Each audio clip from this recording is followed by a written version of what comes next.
everyone, it's Jacqueline and Adam for Pixie Dust PhD. Today we'll be ranking the DVC resorts based on the subjective fact of whether or not we want these resorts to be our home resort. So we're talking about buying a home resort contract, not just where we would want to stay. I do think those are pretty different topics. Yeah, absolutely. We all have our dream vacation where we spend a ton of money in something, but we're trying to be realistic here and say what's the biggest bang for our buck given that we're not bajillionaires.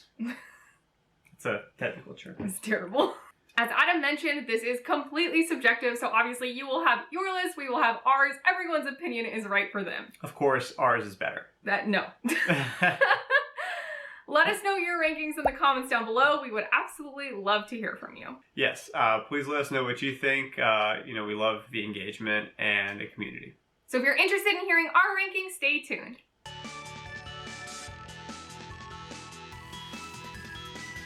If you are new to Disney Vacation Club, there is just a ton of concepts and jargon for you to understand what should be a simple timeshare, but really it's quite complex. If you want to learn all these topics, I have a playlist of a lot of videos on this channel. You can go ahead and check that out by clicking the card in the corner now, or I will leave a link in the description below. Furthermore, if you want to learn everything you need to know about the Disney Vacation Club home resorts located at Walt Disney World, I also have a playlist for that. It's called my Fast Facts series, and in these we go over everything you need to know about each individual resort. So things like cost, dining, transportation, parking, rooms, room quirks, everything. To view that, you can click the card in the corner now, and I will also leave the link to that playlist in the description below. Without further ado, let's go ahead and get to our rankings. Again, this is totally subjective. Again, this will only be for Disney Vacation Club resorts located at Walt Disney World, so we won't be counting the Grand Californian, Aulani, Hilton Head, or Vero Beach. For me, important factors in this ranking were location, theming, and cost. I feel the same way. However, our tastes may be a little bit different. Adam and I have not discussed our list prior to filming this video, so it'll be interesting to see where we end up. So, starting with my bottom three, the bottom of the list for me is Old Key West, then Riviera, the new resort, and then next is Saratoga Springs. And the bottom of my list starts with Riviera, and then Old Key West, and then Saratoga Springs. So the same resorts, just in a slightly different order. For me, Riviera is at the very bottom only because of those resale restrictions. You can learn more about this by viewing my Riviera Fast Facts video. But a brief explanation of these resale restrictions is essentially if you buy a resale contract for Riviera, you can ever only stay at the Riviera resort. You won't be able to access any of the other resorts with your vacation points. In my opinion, this devalues that resort quite a lot. If it wasn't for that, I feel like it would definitely be higher on my list. So we both had Saratoga Springs or Old Key West, and that probably has to do with the location, right? Yeah, so Saratoga Springs is slightly closer to Disney Springs. You can still walk to Disney Springs from Old Key West, and it is a very short drive, but the walk from Saratoga Springs is pretty minimal. And otherwise, they're pretty similar in terms of things like cost and overall layout, like a bunch of apartments.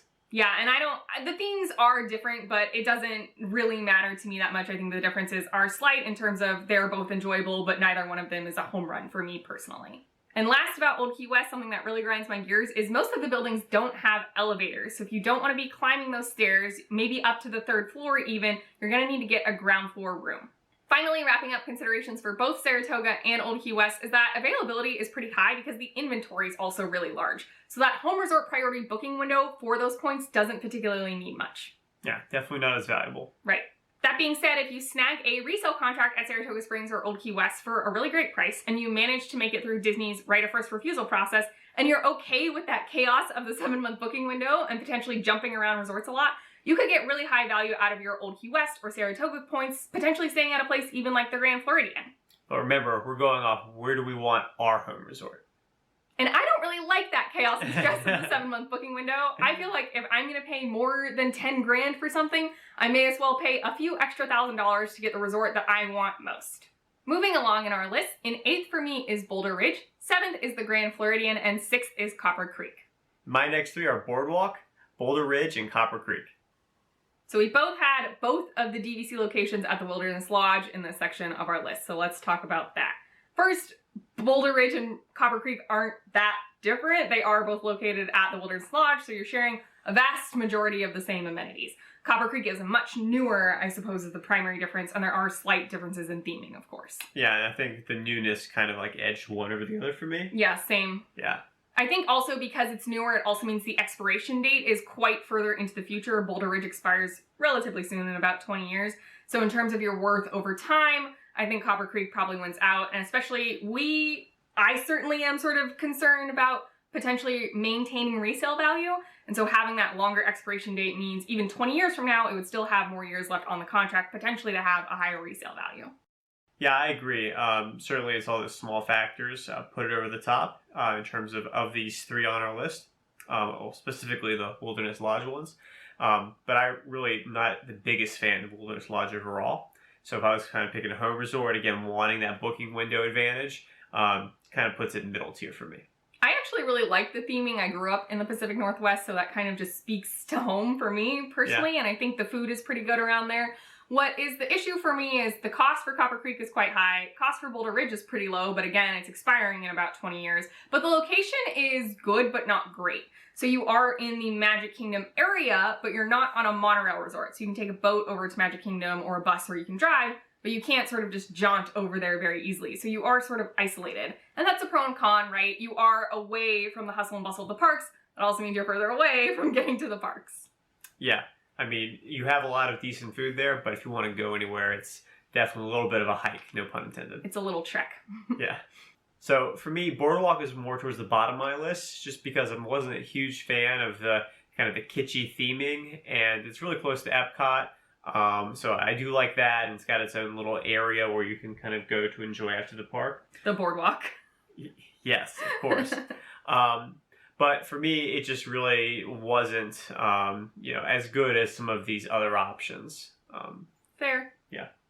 So my other spot in this was the Grand Floridian. I think the Grand Floridian is beautiful, obviously, but again, I think it's like a cost for location thing, sort of like Copper Creek. You are closer to the Magic Kingdom, you're on the monorail loop, but you could walk to it. There is a walkway now, but it's not a short walk like Bay Lake Tower. And then you could hop on the monorail, but you're not right at Transportation and Ticket Center like the Polynesian. So sort of that area of the monorail loop, I just think it's not the best. And especially it is the most expensive initial purchase price at Walt Disney World. So coughing up that kind of money, I'm like, what am I really getting for that? And also you need a lot of points because the points per night to stay in a room at the Grand Floridian are quite high. So I just think I'm not rich enough to like the Grand Floridian high enough in my list. Yeah, that definitely makes a lot of sense, and I think you'll see that Glen Floridian is coming up soon for me as well. All right. So the next three on my list are going to be Beach Club, Grand Floridian, and then the Polynesian.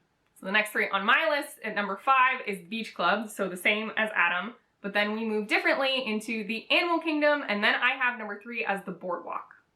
Well, we already talked about the Grand Floridian, and it's kind of in the same tier for me as well. And we also had Beach Club the same. So, again, I think for me, Beach Club was really very similar to Boardwalk, but I did like it more. I like kind of the beach laid-back theme, and its location's pretty good. I know it may share some things with Yacht Club, but it is kind of its own thing, right? Yeah. For me, Beach Club is in 5th place, which is the same as Adam. I also have Boardwalk in this segment, so it's actually at number 3, which is significantly higher than Adam, and it's higher than Beach Club, unlike what Adam had. Both of these rankings for me really fall in location, so you can walk to Epcot very easily, and you can also walk to Hollywood Studios. It's a little bit of a trek, but you can do it. If you don't want to walk to Hollywood Studios, you can take a boat or you can take the Skyliner. The reason why Boardwalk is higher on my list than Beach Club, just for me and my taste, I actually like the kitschy theming of the Boardwalk a lot. I think it's really fun. The Beach Club is beautiful, don't get me wrong, and I know the pool, Stormalong Bay, is a huge factor for a lot of people. For me, the pool actually really isn't a big factor. I'm not much of a pool person, so I do think you're paying that upcharge for the pool. Additionally, these both expire the same year in 2042, so that wasn't much of a consideration.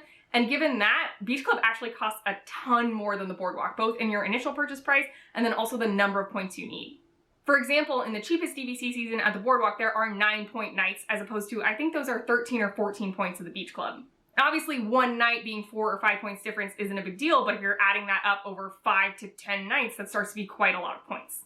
Therefore, value really came into play with Boardwalk beating out Beach Club for me.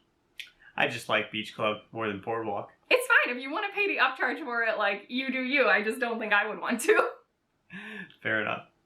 So before we talk about the Polynesian, I'll go ahead and spoil the surprise that my number 2 was Animal Kingdom. Why don't we go ahead and talk about that? Yeah, so the Animal Kingdom villas I think are just so beautiful and relaxing and peaceful, and it really just speaks to my personality in that I really like zoos. So I think having a villa room with a savanna view, and anytime you go back to the room being able to see whatever animals are out on the savanna is just such a special moment. And we have stayed there in the past, and the amount of food and restaurants, the fact you can wake up and it's early and you can see a giraffe out your window is very cool. Very relaxing.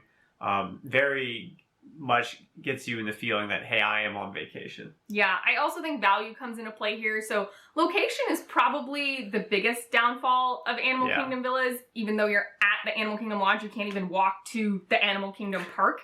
You are going to have to drive or take a bus literally to all of the parks, which is a bummer. But that being said, I think you get a lot for that. The value is really good. The purchase price is pretty low. And like Adam said, I think the food options at the Animal Kingdom Lodge are fantastic. The other thing I really love on the Kidani side specifically is if you have your own car or a rental car, the parking situation is A++. Yeah, you can park right next to your room, take an elevator up. Super easy. It's like mostly covered, so you're protected from the rain or the intense sun. Yeah, it's really nice. So the Polynesian was number 3 for me. It's actually number 2 on my list. So let's talk about the Polynesian. So I'm a big fan of the Polynesian. Came in at number 3 for me. Animal Kingdom dead edged out a little bit.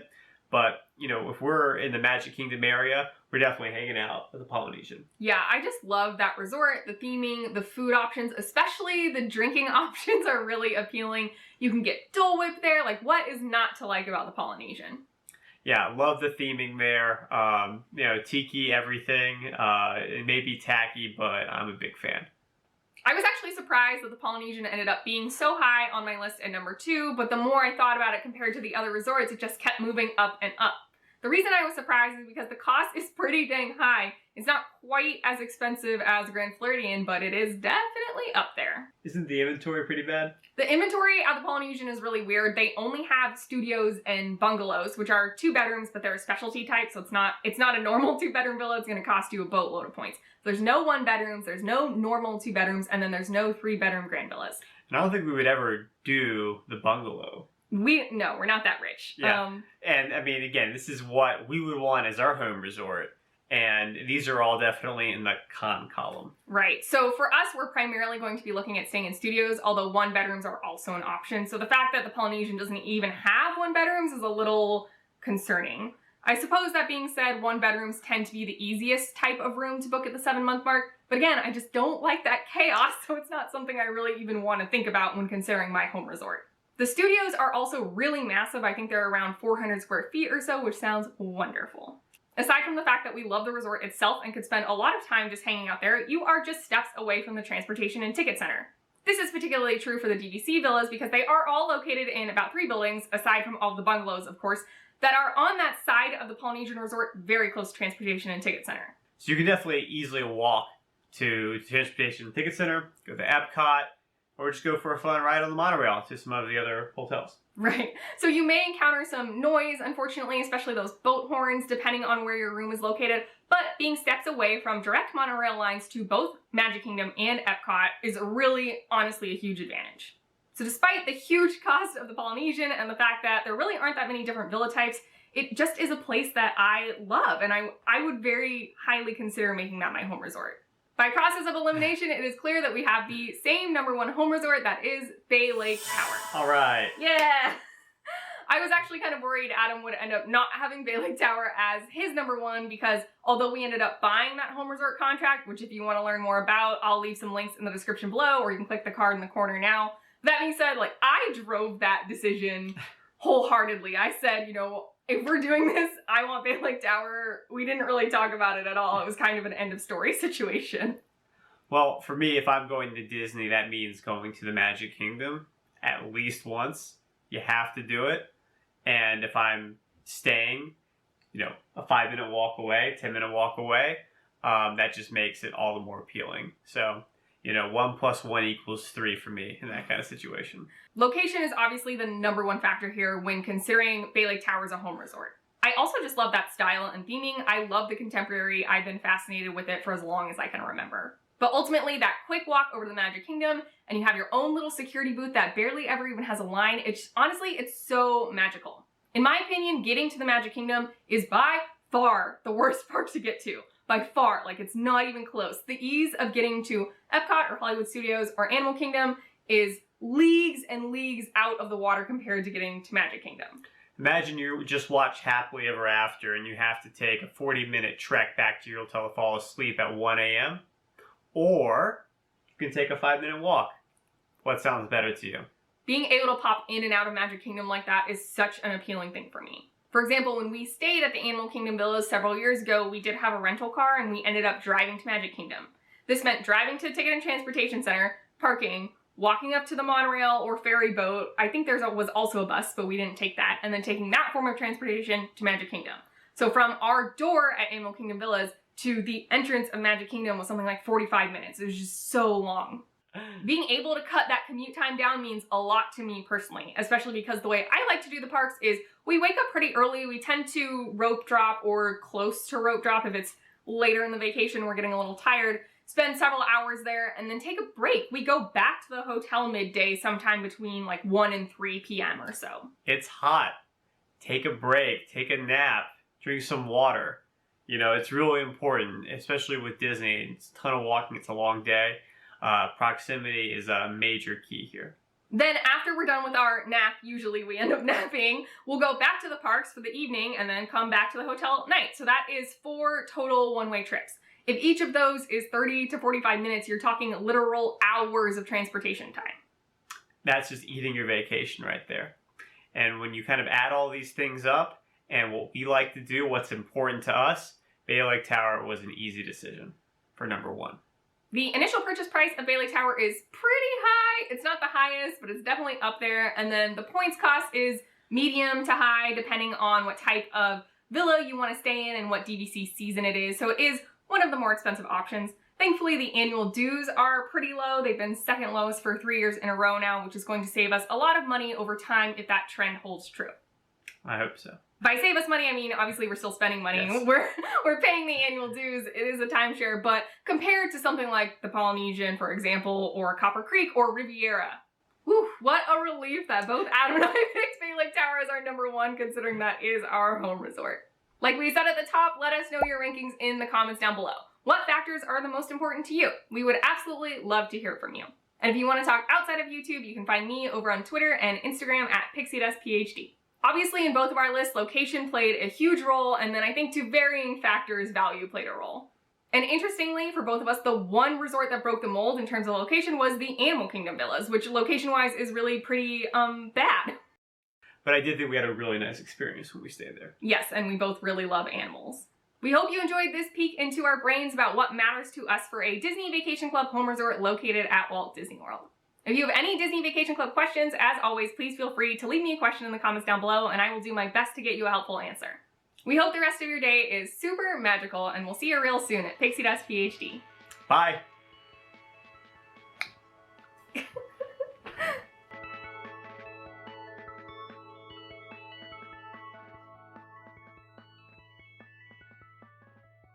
The only downside is that it's too amazing. That's not true.